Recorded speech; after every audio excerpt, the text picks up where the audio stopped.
I think what we're going to see this year is, as negative and hard and harsh the first half is, because of that, people are going to start coming through the other side in a more positive manner. And I'm talking about a personal way.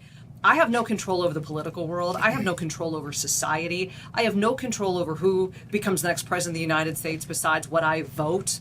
I have no control over the protests except, saying my piece.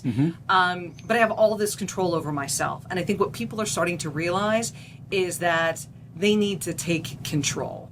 There are so many people that are without a job because they've been going through life on the default setting. Yeah. You go to school, you get a college degree, you get a job, you get married, you buy the house, you have kids, and you live the same year over and over again and call that a life.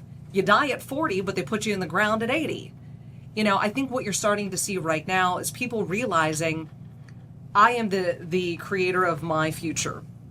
And that job that I had given my blood, sweat, and tears to, that had to lay me off, that furloughed me, that I'm struggling to feed my family. Like, why am I relying on somebody else for what I can take care of on my own?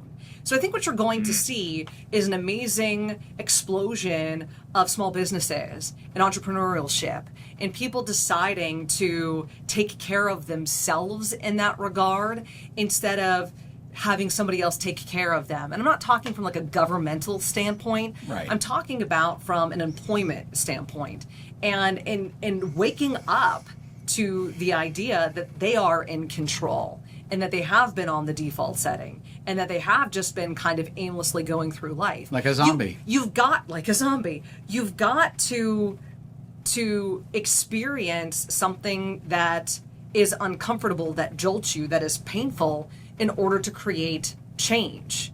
And not just in you, but everywhere. Exactly.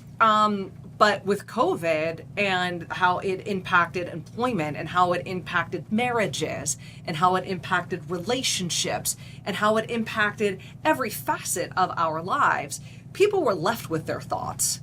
And sometimes that can be a very dangerous place. Yeah. And other times that can be a very freeing place. So I see like that 2020, I don't want to push pause. I don't want to hit reset.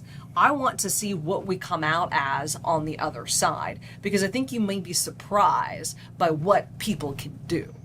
I agree. I think what we're going through right now is actually incredibly beneficial to society as a whole. It looks ugly, it feels ugly, it's uncomfortable, but the long-term benefits of the pain we're going through today will have a huge positive impact once we're beyond this.